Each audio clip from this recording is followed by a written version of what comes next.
काली नजर। माँ, माँ, अरे क्या माँ माँ कर रहा है? बकरी का बच्चा है क्या? अरे माँ, मजाक छोड़ो। मुझे फाइनली वो मेन चौराहे वाली दुकान मिल गई है। अब देखना, आपका बेटा दुगनी स्पीड से पैसा कमाएगा। ओफो, ये क्या? मेरी ऑनलाइन मेकअप क्लास चल रही है। इतनी जोर से क्यों बोल रहे हो आप दोनों? अरे मेरी धर्म पत्नी जी, मेकअप क्लास बाद में करना। वो चौराहे वाली दुकान मिल गई है हमको। अरे वाह, रुको, मैं अपनी माँ को फोन लगाकर बता देती हूँ।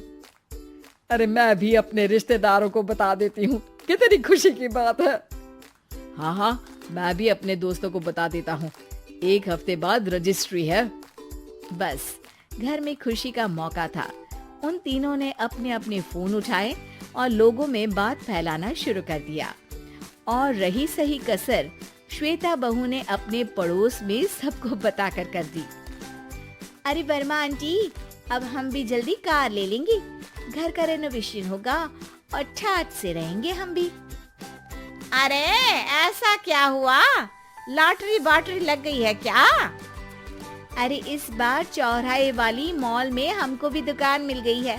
दुकान नंबर 21, जो एकदम चौराहे पर है। अब ग्राहक बढ़ेंगे तो आमदनी भी बढ़ेगी ही ना। अरे वाह, कितनी खुशी की बात है। मैं बहुत खुश हूँ तुम्हें इतना खुश देख के। बाकी एक बात कहूँ, सबको मत बताते फिरना। किसी की नजर लग जाएगी तो खुशी की खबर वापस लौट जाएगी। हैं? ऐसे थोड़ी ना होता है। अब डरा रही हो। अरे सही कह रही हूँ, काली नजर कहते हैं इस चीज को। जब आप किसी को कुछ बताओ और वो काम बिगड़ जाए। अरे लेकिन मैं तो... तुमने सबको बता दिया ना? हाँ, फोन लगा लगा के। अब बच के रहना, काली नजर बड़ी खतरनाक होती है। श्वेता इतनी खुश रहती है कि वो वर्मा आंटी की बात पर ध्यान ही नहीं देती, जबकि पड़ोस में और भी लोगों से खुशी की खबर शेयर करती रहती है। अगले दिन राजेश बहुत दुखी होकर घर आता है। अरे बेटा, क्या हुआ? मुंह क्यों सूजा हुआ है? मधुमक्खी ने काट लिया क्या? माँ, वो दुकान किसी और के पास चली गई। किसी ने ज्यादा भाव लगा दिया। अरे पर बात तो आपसे हुई थी ना उस दुकान वाले की। हाँ, आज मैं टोकन अमाउंट देने गया था, तब मुझे पता चला। कोई आकर सुबह मुझसे पहले ही ज्यादा अमाउंट दे गया। काली नजर। क्या कहा? वर्मा आंटी ने समझाया था कि किसी को बताना मत, वरना काली नजर लग जाएगी। अच्छा, तुम्हें उनकी बात मान लेनी चाहिए थी। उनकी बात मान लेती, लेकिन उसके पहले ही सबको बता चुके थे ना हम तीनों। अरे अगली बार से ध्यान रखेंगे। कोई भी नई चीज होगी तो किसी को नहीं बताएंगे। तीनों कुछ दिन ऐसे ही रहते हैं, पर एक दिन श्वेता को एक मेल आता है। राजेश, मेरा ऑनलाइन मेकअप कोर्स कंप्लीट हो गया। अब मैं खुद का पार्लर खोल सकती हूँ। अरे वाह, अपने मोहल्ले में ही खोलते हैं। ये जो घर के सामने दुकान है ना, वहीं। हाँ, यहाँ सस्ती भी मिल जाएगी। अगले दिन श्वेता वर्मा आंटी के पास जाती है मिठाई का डब्बा लेकर। अरे आओ आओ, कैसे आना हुआ? जोर से नहीं बोलूंगी। वो सामने वाली दुकान है ना, वहाँ मैं अपनी पार्लर की दुकान खोलने वाली हूँ। उसकी मिठाई है।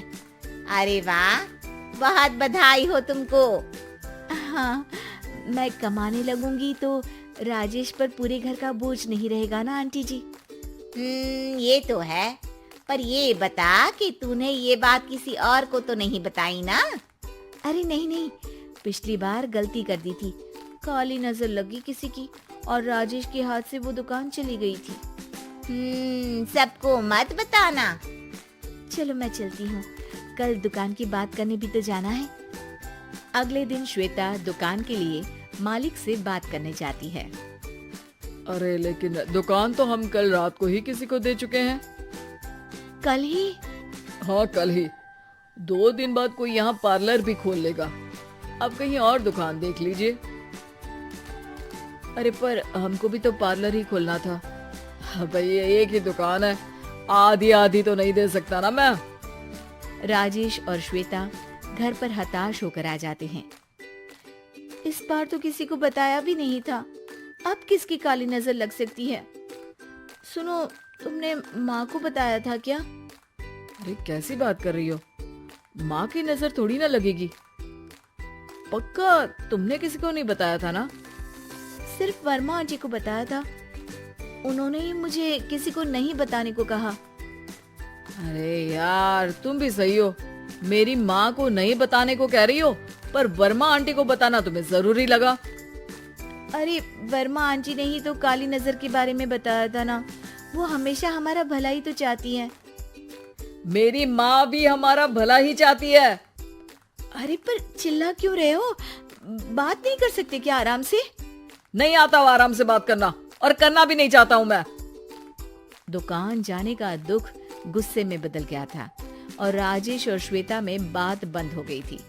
2 दिन बाद मोहल्ले में पार्लर का इनॉग्रेशन हुआ, जिसमें मोहल्ले के सभी लोगों को बुलाया गया, पर श्वेता, राजेश और माँ नहीं जाते। माँ, अंदर आ जाओ, क्या देख रही हो? अरे नया पार्लर देख रही हूँ अपने आंगन से।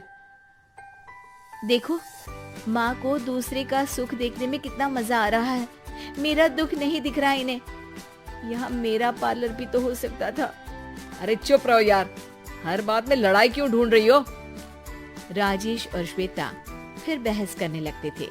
तभी माँ ने दोनों को बाहर बुलाया। अरे जरा देखो तो, दुकान चलाने वाले का बोर्ड पर नाम क्या लिखा है? श्रुति वर्मा। गाड़ी निकाले बेटा, हमें कहीं जाना है। काली नजर का इलाज कराने। राजेश अपनी बाइक निकालता है। तीनों ट्रिपलिंग कर रहे हैं। माँ राजेश को उस मॉल वाली दुकान पर लेकर जाती है जहाँ राजेश अपनी दुकान खोलने वाला था। यही दुकान लेना चाहता था ना तू? हाँ, पर इनको भी दुखी करने लेकर आई हो क्या यहाँ पर दुकान दिखाकर? वहाँ काफी नहीं था? अरे श्वेता, थोड़ा सब्र रख, अभी पता चलेगा कि हम यहाँ क्यों आए हैं।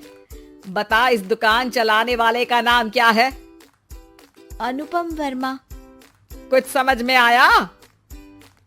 वो दुकान वाली श्रुति वर्मा, ये दुकान वाला अनुपम वर्मा, और हमारे पड़ोस में हमने उस दुकानों के बारे में बताया किसको था? अब वर्मा आंटी को। मतलब वर्मा आंटी ही हमारा काम बिगाड़ रही है? नहीं नहीं, ऐसा नहीं हो सकता, ये बस इत्तेफाक है। राजेश अपना फोन निकालता है और श्रुति वर्मा और अनुपम वर्मा के नाम फेसबुक पर सर्च करता है, जहां ये दोनों ही वर्मा आंटी के रिश्तेदार होते हैं। श्वेता को समझ में आ जाता है कि वर्मा आंटी की ही नजर काली नजर है। अब क्या करना है? कोई भी खुशी की खबर हो तो काली नजर से बचना है, यानी वर्मा आंटी से बचना है। अरे पर मुझे ये समझ में नहीं आया कि वो हमारे साथ ऐसा क्यों करेंगी।